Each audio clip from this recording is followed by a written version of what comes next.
بسم اللہ الرحمن الرحیم۔ السلام علیکم ورحمۃ اللہ وبرکاتہ۔ رسول اکرم صلی اللہ علیہ وآلہ وسلم پر وحی کا آغاز۔ ام المومنین عائشہ صدیقہ رضی اللہ عنہا سے روایت ہے کہ حارث بن ہشام نے رسول اللہ صلی اللہ علیہ وآلہ وسلم سے دریافت کیا، یا رسول اللہ، آپ پر وحی کس طرح آتی ہے؟ تو رسول اکرم صلی اللہ علیہ وآلہ وسلم نے فرمایا کہ کبھی تو میرے پاس گھنٹی کی آواز کی طرح کی آواز آتی ہے، اور نزول وحی کی تمام حالتوں میں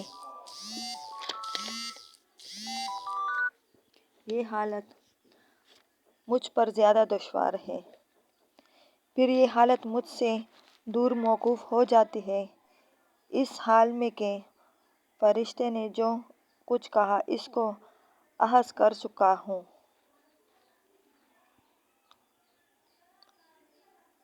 اور کبھی فرشتے میرے سامنے آدمی کی صورت میں آتا ہے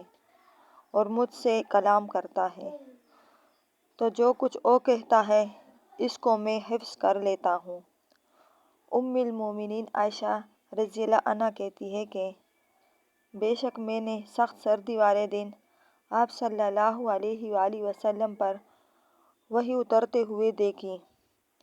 اور سلسلہ منقطع ہونے پر یہ دیکھا کہ اس وقت آپ صلی اللہ علیہ وآلہ وسلم کی مقدس پیشانی سے پسینہ بہنے لگتا تھا۔ ام المومنین عائشہ رضی اللہ عنہا سے روایت ہے کہ انہوں نے کہا، سب سے پہلے وحی جو رسول صلی اللہ علیہ وآلہ وسلم پر شروع ہوئی وہ اچھے خواب تھے، پس جو خواب آپ صلی اللہ علیہ وآلہ وسلم دیکھتے تھے وہ صاف صاف صبح کی روشنی کے مثل ظاہر ہو جاتا تھا۔ پھر اللہ تعالیٰ کی طرف سے خلود کی محبت آپ صلی اللہ علیہ وآلہ وسلم کو دی گئی، چنانچہ آپ صلی اللہ علیہ وآلہ وسلم غار حرا میں خلوت فرمایا کرتے تھے، اور وہاں آپ کئی رات لگاتار عبادت کیا کرتے تھے، بغیر اس کے کہ اپنے گھر والوں کے پاس لوٹ کر آتے، اور اسی قدر زیادہ راہ بھی لے جاتے، یہاں تک کہ آپ صلی اللہ علیہ وآلہ وسلم کے پاس وحی آ گئی، اور آپ صلی اللہ علیہ وآلہ وسلم غار حرا میں تھے، یعنی فرشتہ آپ صلی اللہ علیہ وآلہ وسلم کے پاس آیا اور اس نے فرمایا، آپ سے کہا کہ پڑھو۔ آپ صلی اللہ علیہ وآلہ وسلم نے فرمایا کہ میں پڑھا ہوا نہیں ہوں۔ آپ صلی اللہ علیہ وآلہ وسلم فرماتے ہیں، پھر فرشتے نے مجھے پکڑ لیا اور مجھے زور سے بھینچا یہاں تک کہ مجھے تکلیف ہوئی، اور پھر مجھے چھوڑ دیا اور کہا کہ پڑھیے، تو میں نے کہا کہ میں پڑھا ہوا نہیں ہوں۔ آپ صلی اللہ علیہ وآلہ وسلم فرماتے ہیں کہ فرشتے نے مجھے پھر پکڑ لیا اور مجھے زور سے بھینچا، پھر مجھ سے کہا کہ اقرأ بسم ربک الخلق، اپنے پروردگار کے نام کی برکت سے پڑھو جس نے ہر چیز کو پیدا کیا، انسان کو جمے ہوئے خون سے پیدا کیا، پڑھو اور یقین کر لو کہ تمہارا پروردگار بڑا بزرگ ہے۔ بس رسول اکرم صلی اللہ علیہ وآلہ وسلم کا دل اس واقعے کے سبب سے مارے خوف کے ہلنے لگا، اور آپ صلی اللہ علیہ وآلہ وسلم ام المومنین خدیجہ رضی اللہ عنہا کے پاس تشریف لائے اور وہاں موجود لوگوں سے کہا کہ مجھے کمبل اڑا دو، مجھے کمبل اڑا دو، چنانچہ انہوں نے آپ صلی اللہ علیہ وآلہ وسلم کو کمبل اڑا دیا، یہاں تک کہ جب آپ صلی اللہ علیہ وآلہ وسلم کے دل سے خوف جاتا رہا تو آپ صلی اللہ علیہ وآلہ وسلم نے خدیجہ رضی اللہ عنہا سے سب حال جو غار حرا میں گزرا تھا بیان کر کے کہا کہ بلا شبہ مجھے اپنی جان کا خوف ہے۔ خدیجہ رضی اللہ عنہا بولی کہ ہرگز نہیں، اللہ تعالیٰ کی قسم، اللہ آپ صلی اللہ علیہ وآلہ وسلم کو کبھی رسوا نہیں کرے گا، یقیناً آپ قرابت کی پاسداری کرتے ہیں اور اللہ کی راہ میں مدد کرتے ہیں۔ پھر خدیجہ رضی اللہ عنہا آپ کو لے کر چلی اور ورقہ بن نوفل اپنے چچا کے بیٹے کے پاس آپ صلی اللہ علیہ وآلہ وسلم کو لائی۔ اور ورقہ ایک شخص تھا جو زمانہ جاہلیت میں نصرانی ہو گیا تھا اور عبرانی کتاب لکھا کرتا تھا، یعنی جس قدر اللہ کو منظور ہوتا تھا انجیل کو عبرانی میں لکھا کرتا تھا، اور بڑا بوڑھا آدمی تھا کہ بینائی جا چکی تھی۔ تو اس سے ام المومنین خدیجہ رضی اللہ عنہا نے کہا کہ اے میرے چچا کے بیٹے،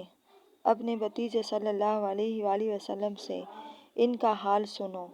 ورقہ بولے، اے میرے بھتیجے، تم کیا دیکھتے ہو؟ رسول اللہ صلی اللہ علیہ وآلہ وسلم نے جو کچھ دیکھا تھا ان سے بیان کر دیا۔ تو ورقہ نے آپ صلی اللہ علیہ وآلہ وسلم سے کہا کہ یہ وہ فرشتہ ہے جسے اللہ تعالیٰ نے موسیٰ علیہ السلام پر نازل کیا تھا۔ اے کاش میں اس وقت جب آپ صلی اللہ علیہ وآلہ وسلم نبی ہوں گے جوان ہوتا۔ اے کاش میں اس وقت تک زندہ رہتا جبکہ آپ صلی اللہ علیہ وآلہ وسلم کو آپ کی قوم مکہ سے نکالے گی۔ رسول صلی اللہ علیہ وآلہ وسلم نے یہ سن کر بہت تعجب سے فرمایا کہ کیا یہ لوگ مجھے نکالیں گے؟ ورقہ نے کہا کہ ہاں، جس شخص نے آپ صلی اللہ علیہ وآلہ وسلم کی جیسی بات بیان کی اس سے ہمیشہ دشمنی کی گئی، اور اگر مجھے آپ صلی اللہ علیہ وآلہ وسلم کی نبوت کا دور مل گیا تو میں آپ صلی اللہ علیہ وآلہ وسلم کو بہت ہی بھرپور طریقے سے مدد کروں گا۔ مگر چند ہی روز میں ورقہ کی وفات ہو گئی اور وہی قیامت عارضی طور پر چند روز کے لیے رک گئی۔ سیدنا جابر بن عبداللہ رضی اللہ عنہ سے روایت ہے اور وہ وحی کے بند ہو جانے کا حال بیان کرتے ہیں، اور یہ بھی کہتے ہیں کہ رسول اللہ صلی اللہ علیہ وآلہ وسلم نے فرمایا کہ ایک دن اس حال میں کہ میں چلا جا رہا تھا تو یکایک میں نے آسمان سے ایک آواز سنی۔ میں نے اپنی نظر اٹھائی تو کیا دیکھتا ہوں کہ وہی فرشتہ جو غار حرا میں میرے پاس آیا تھا،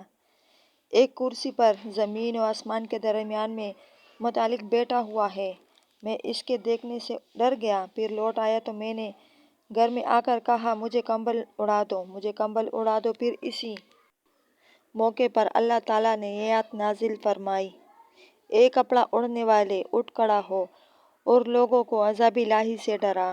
اور اپنے پروردگار کی بندگی بیان کر